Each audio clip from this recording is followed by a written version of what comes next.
So, brethren, it's a pleasure being here once again. And today, I would like to start a new topic, and that topic would be covering the Sabbath and the meat question, right? So, today, we'll be speaking on the origin, nature, and the nature, of Judaism, right? So, the origin and nature of Judaism. So all scriptures will be read from the King James Version Bible. So, brethren,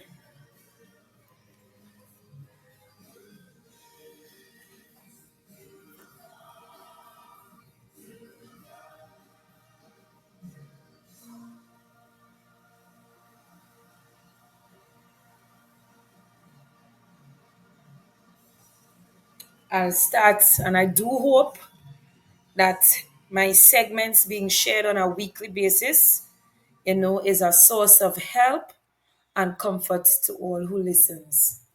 So, brethren, I'll start. In conservative Christian circles, the view is widely held that there are two classes of people living in the world today. They are the saved and the unsaved, the righteous and the unrighteous, the sinner and the saint. And none can deny that this is so, especially if scriptural proof abounds. Nevertheless, notwithstanding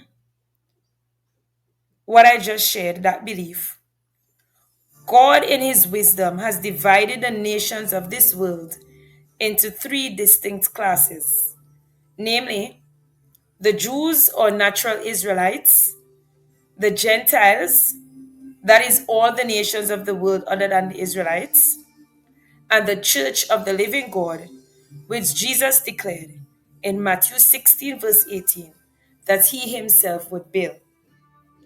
This church, brethren, is made up of redeemed individuals out of every kindred and tongue, and people and nation, as Revelation chapter 5, verse 9, Revelation chapter 7, verse 9 to 14 states.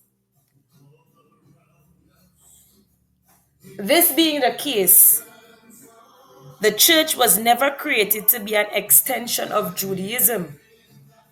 For Jesus, in describing his church, said, "No man putteth a piece of new cloth unto an old garment, for that which is put in to fill it up taketh from the garment, and the rent is made worse.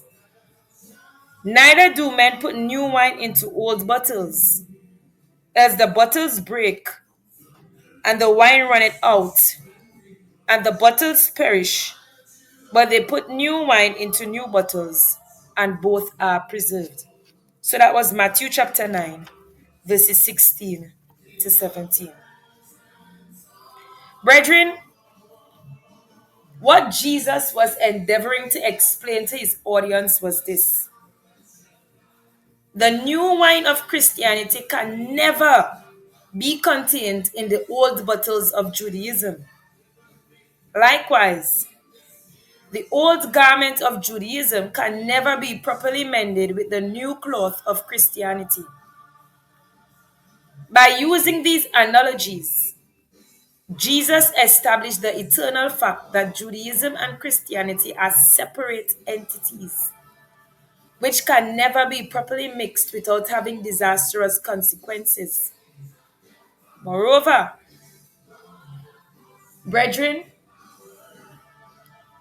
the distinctiveness of Judaism was aptly categorized as the middle wall of partition, which separated the Jews from the Gentiles. This middle wall, consisting as it did of ordinances of fleshly circumcision, of new moon related worship, of differentiation between clean and unclean meats, and of the Sabbath observances, was broken down by Jesus and was subsequently nailed to his cross when he was crucified. As a consequence, Jesus abolished for the believer in this era all those commandments when he was crucified.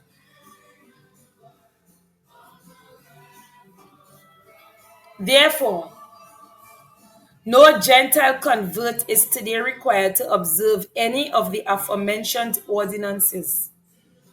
This fact is beautifully established in the following verses.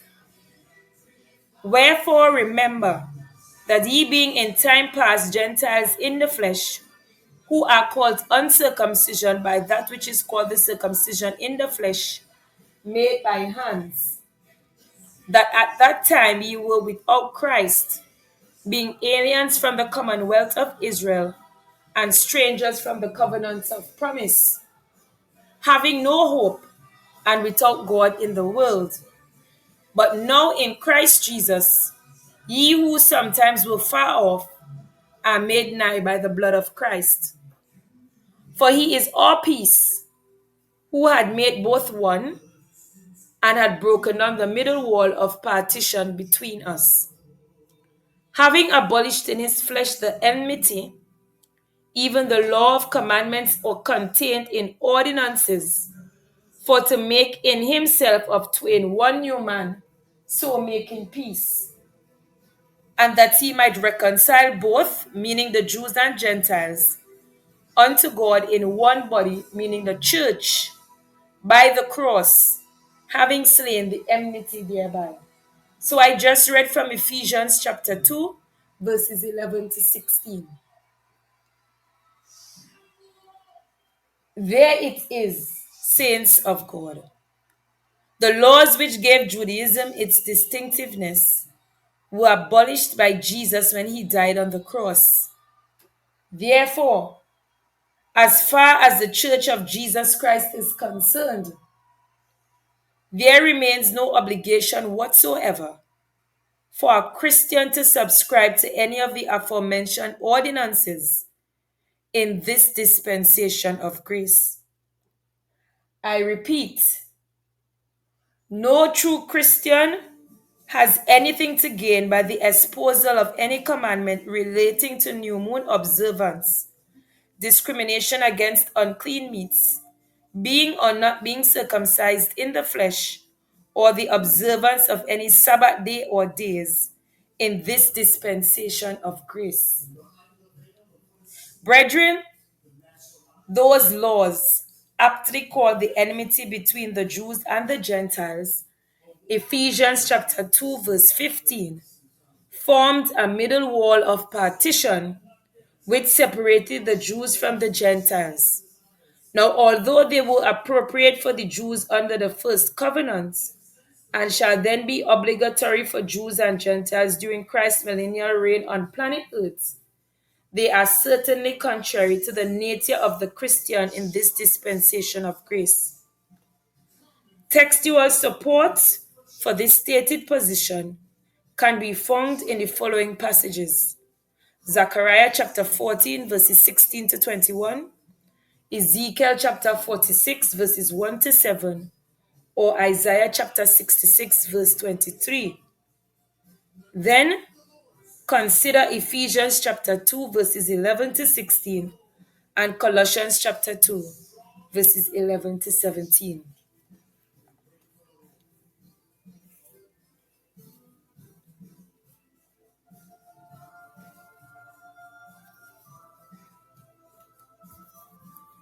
End time saints, failure to differentiate between the Jews, the Gentiles, and the Church of Christ with respect to each peculiar calling, nature, and destiny must lead inevitably to religious confusion with the prospect of eternal damnation. This has been and still is a grave problem for the SDA, meaning all sects. They are forever endeavoring to market the new wine of Christianity in old Jewish bottles. This, Jesus warned, was an impossible task, See Matthew chapter 9, verses 16 to 17, if in doubt. My dear truth seeking Adventist friends, would you believe Jesus Christ or Sister White? The choice is surely yours. You either believe what Jesus said in Matthew chapter 9, verses 16 to 17, Mark chapter 2, verses 21 to 22, Luke chapter 5, verses 36 to 39, or remain doctrinally deceived. Beloved, what follows, therefore, is an honest attempt to identify from the scriptures these three different entities with a view to showing that the Church of Jesus Christ is not an appendage of Judaism, but a distinct entity, just as Judaism, though coexisting with heatheism, was to be a separate entity. This fact is put beyond doubt by the commandments given to the church at Corinth. The following quote highlights: give none offense, neither to the Jews, nor to the Gentiles, nor to the church of God. So I just read from 1 Corinthians chapter 10, verse 32. From what is shared, therefore, brethren, we must conclude that Christianity is not an extension of Judaism. Instead, Christianity is a separate entity with a unique origin, character, and destiny.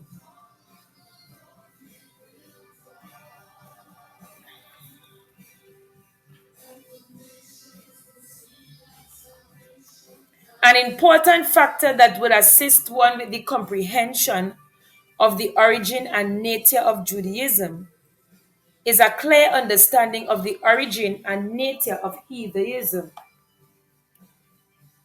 Undoubtedly, it was the moral degeneration of the post-flood population of the world that gave rise to the introduction of the rescue mission called Judaism. The fact that Judaism was to be a parenthetical measure in God's plan of salvation until the manifestation of Jesus Christ is clearly stated in Galatians chapter 3, verse 19. Galatians chapter 3, verse 19, verse 24 to 25, and Hebrews chapter 9, verses 1 to 10. Once one has a clear appreciation of the distinctiveness of and difference between heathenism and Judaism, the problem of differentiating between Judaism and Christianity becomes very simple indeed. However, for those of you who, for one reason or another, still find it difficult to differentiate between Judaism and Christianity, the following information could be of invaluable help to you. May your soul be enriched as I share this short treatise. After the flood, this world was peopled by Noah's descendants, the Shems, the Hams, and the Japhets. From the biblical record available, Noah's sons were initially God-fearing, but as time elapsed, Earth's post-flood population declined from the ways of God, as Genesis chapter 11, verses 1 to 8 clearly indicates. And I will read. And the whole earth was of one language and of one speech. And it came to pass, as they journeyed from the east, that they found a plain in the land of Shinar, and they dwelt there. And they said one to another, go to, let us make brick and burn them thoroughly. And they had brick for stone, and slime had they for mortar. And they said, go to, Let us build us a city and a tower, whose top may reach unto heaven, and let us make us a name, lest we be scattered abroad upon the face of the whole earth. And the Lord came down to see the city and the tower, which the children of men builded.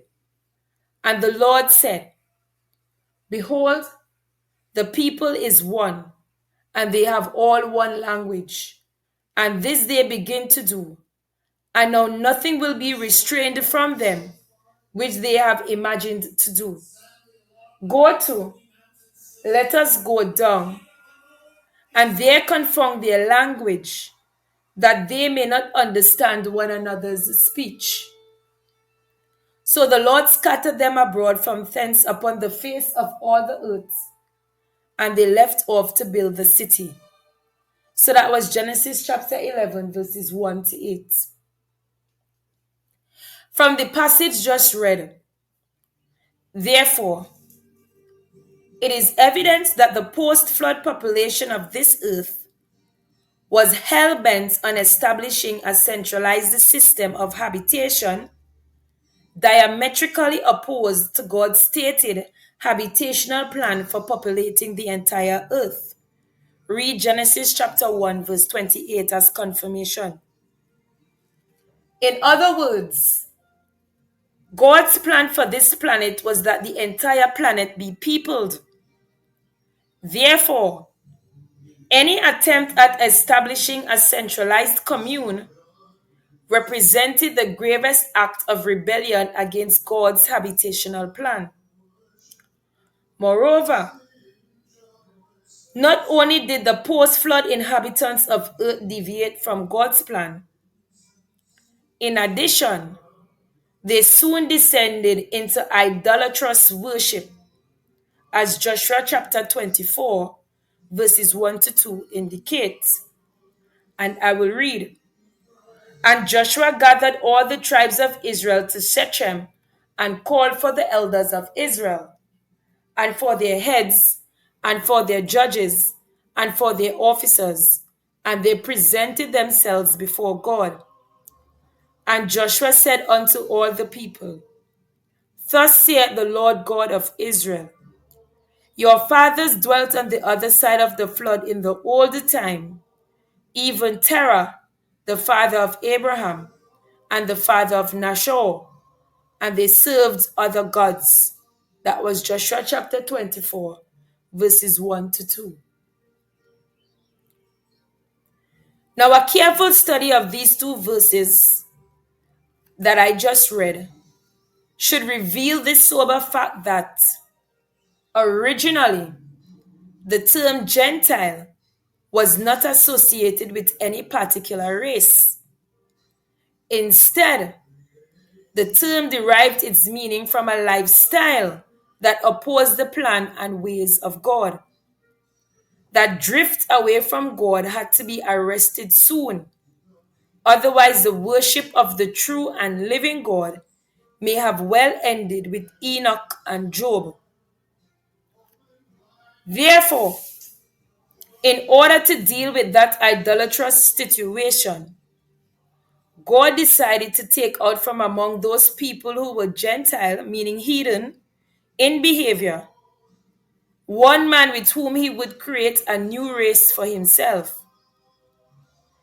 In this regard, therefore, God chose one Abram of the Chaldees, who was asked to sever all ties with his father's household and country. With this man, Abram, God decided to establish a people who would worship and serve him. This proposal, brethren, is beautifully set forth in the following verses. So I'll read.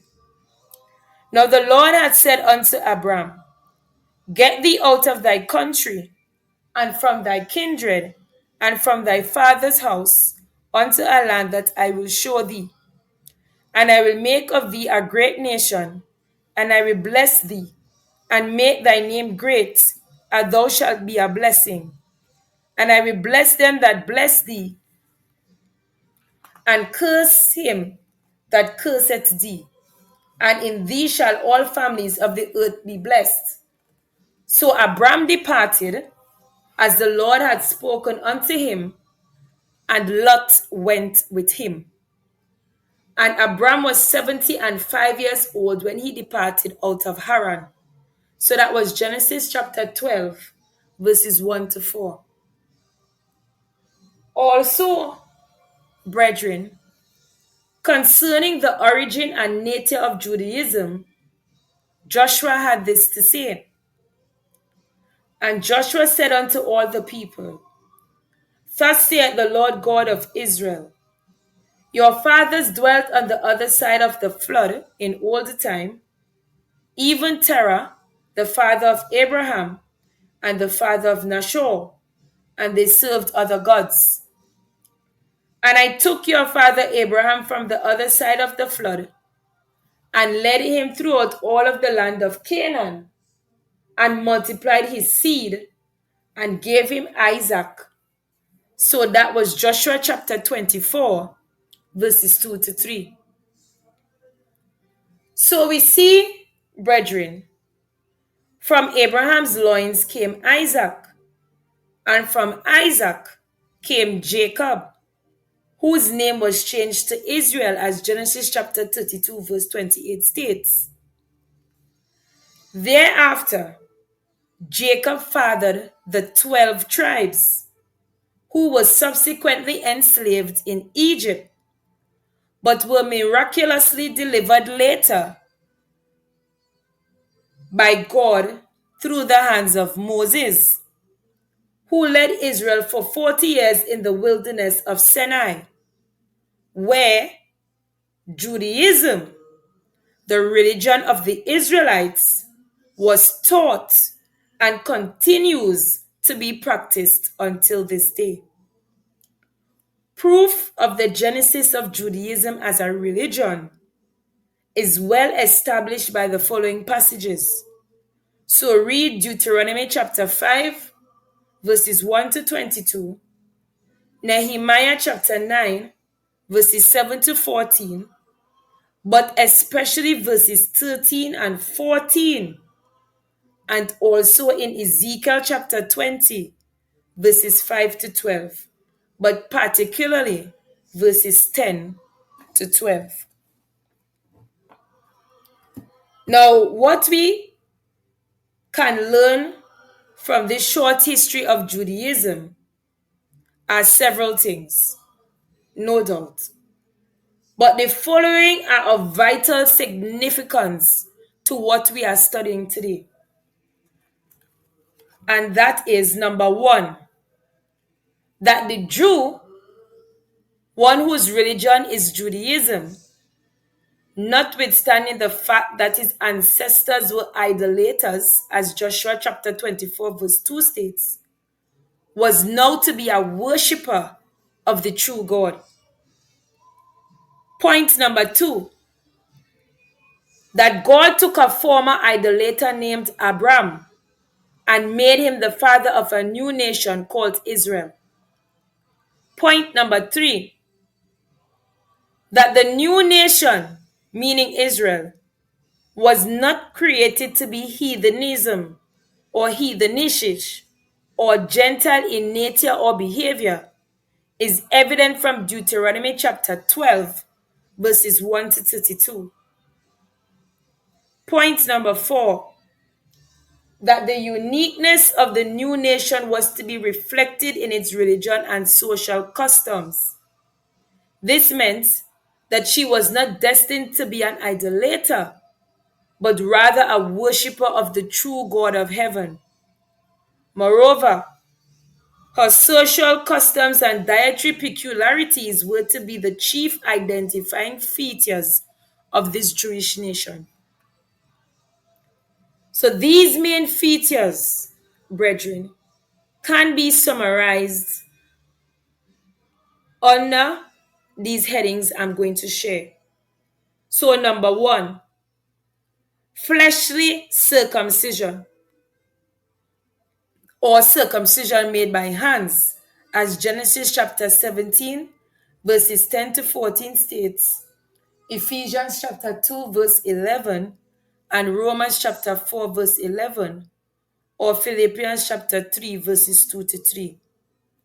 Point number 2, an eating habit that differentiated between clean and unclean meats, as Leviticus chapter 11 verses 1 to 47 states, Deuteronomy chapter 14 verses 1 to 21 states. So you can read on your own time as confirmation to prove that these eating laws were intended for the Jews only. One has only to read Deuteronomy chapter 14 verses 1 to 3, then verse 21. Point number 3,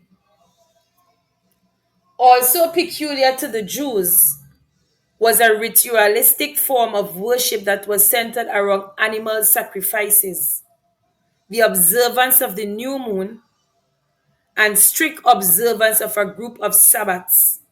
So, upon your own time and for confirmation, you can read Leviticus chapters 23 and 25, Ezekiel chapter 20 verses 12 to 25, and also Isaiah chapter 1 verses 13 to 14, or Hosea chapter 2 verses 11. Brethren, it is necessary for me to state here now that none of those ordinances were ever written on anyone's conscience, but were specifically given to the Jews and represented the dividing wall which separated them from the Gentiles. I repeat, the listed ordinances of circumcision of the flesh that I just shared, the observance of new moon, along with meat eating peculiarities, and the observance of Sabbath day or days, constituted the middle wall of partition between the Jews and the Gentiles. These said laws, aptly called the enmity between the Jew and the Gentile, as Ephesians chapter 2 verse 15 states, were abolished for the church when Jesus died on the cross of Calvary, as Ephesians chapter 2 verses 11 to 17 states, but especially verses 14 to 16 and Colossians 2 to 11 verse 14.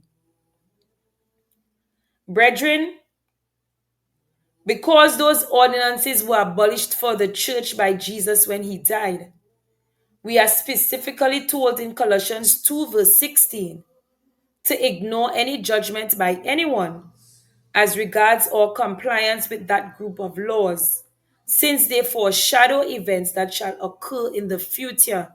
That is in Colossians chapter 2 verse 17. Moreover, concerning the Sabbath day or days, it or they foreshadow the millennial rest which Israel, in particular, shall enjoy when Christ establishes his earthly kingdom, which can be confirmed by reading Exodus chapter 31 verses 16 to 17, Colossians chapter 2 verses 16 to 17, Isaiah chapter 11 verses 1 to 10, but focus on verse 10 in particular.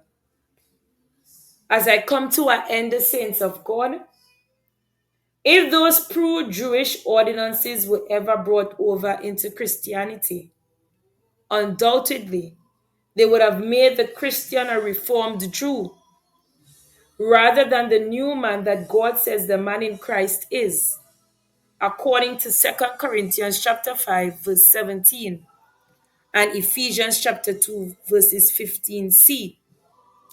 Therefore, Jesus broke down that middle wall of partition by nailing it to his cross, as Ephesians chapter 2 verse 15a and Colossians chapter 2 verse 14 states. That is why when one looks in vain in the New Testament for these words, remember the Sabbath day to keep it holy, for it is not an ordinance for the church of Jesus Christ. For this same reason, after the death of Jesus Christ, circumcision of the flesh was not made an ordinance for the Christian. And what is true of circumcision and Sabbath keeping is likewise true of the laws pertaining to the eating of clean and unclean meats. Those ordinances belong to the old covenant and shall be reintroduced in the millennial reign of Christ on earth. At this time, however, they have no place in the list of instructions in righteousness for the church of Christ. In this regard, Galatians chapter 4 verses 9 to 11, Galatians chapter 5 verse 1, Ephesians chapter 2 verses 14 to 17, and Colossians chapter 2 verses 14 to 17 are indeed relevant. Now that we have established from the scripture the origin and nature of Judaism, our next task, therefore, would be to research from the Bible the origin, nature, and destiny of the Church of Jesus Christ. So, if you stay with me, brethren, for my next segment next week, I will be sharing on that area as I do my research in the Bible. So that's the end of my segment today. I will be live next week again. Brethren, remember that Jesus Christ is returning and he will be returning soon. So we all must prepare ourselves for his return. Brethren, spend time and read the Holy Bible because you will need strength, and the Word of God is strength. So, brethren, have a safe and productive week. Remember that Jesus Christ loves you and I love you. So bless for now.